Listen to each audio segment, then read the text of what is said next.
চিকিৎসকদের ওপর রোগীর আস্থা ফেরাতে আরও আন্তরিক ও দায়িত্বশীল হওয়ার কথা আহ্বান জানিয়েছেন প্রধানমন্ত্রী তারেক রহমান।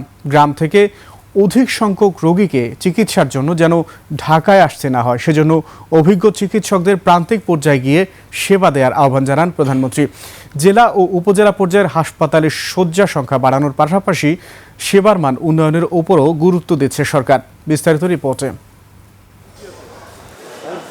ঢাকা মেডিকেল কলেজের ৮০তম প্রতিষ্ঠাবার্ষিকীর আয়োজনে যোগ দেন প্রধানমন্ত্রী তারেক রহমান। উৎসবমুখর ক্যাম্পাসে পা রেখে স্মৃতি বিহ্বল হন প্রধানমন্ত্রীর সহধর্মিণী ও ঢাকা মেডিকেল কলেজের সাবেক শিক্ষার্থী ডাক্তার জুবাইদা রহমান।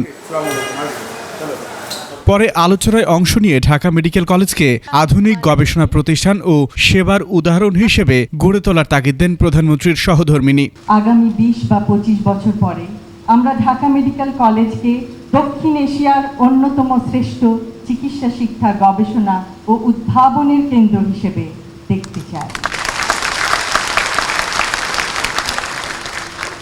সেবার মান বাড়ানোর তাগিদ দিয়ে প্রধানমন্ত্রী বলেন, চিকিৎসকদের এমনভাবে দায়িত্ব পালন করতে হবে যেন রোগীর আস্থা ফিরে আসে। আপনারা এমন একজন মানুষ হিসাবে আমরা আপনাদেরকে চিন্তা করি, যার কাছে কিন্তু আমরা একটা ভরসা পাই, একটা পরম বন্ধু হিসেবে। বিশেষ করে মানুষ কখন যায় আপনাদের কাছে? মানুষ আপনাদের কাছে যায় কিন্তু বিপদে পড়লে, এবং একজন মানুষ বিপদে পড়ে যখন আরেকজন মানুষের কাছে যায়, তখন কিন্তু সে সেই মানুষটাকে তার ভরসার আশ্রয়স্থল মনে করে বলেই কিন্তু তার কাছে যায়। দেশের চিকিৎসা ব্যবস্থাকে আরো শক্তিশালী করতে দেশ জুড়ে স্বাস্থ্যকর্মী নিয়োগের ঘোষণাও দেন প্রধানমন্ত্রী।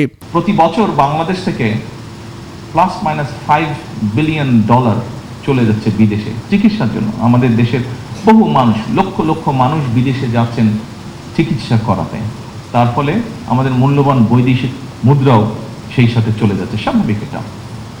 আপনাদের কাছে আমার প্রত্যাশা, আসুন না, যারা বর্তমানে চিকিৎসক আছেন, যারা উঠবি চিকিৎসক, আপনাদের সকলের কাছে আমার একটি প্রত্যাশা যে আসুন না, আমরা কেন পারবো না এই পরিস্থিতিটির পরিবর্তন করতে।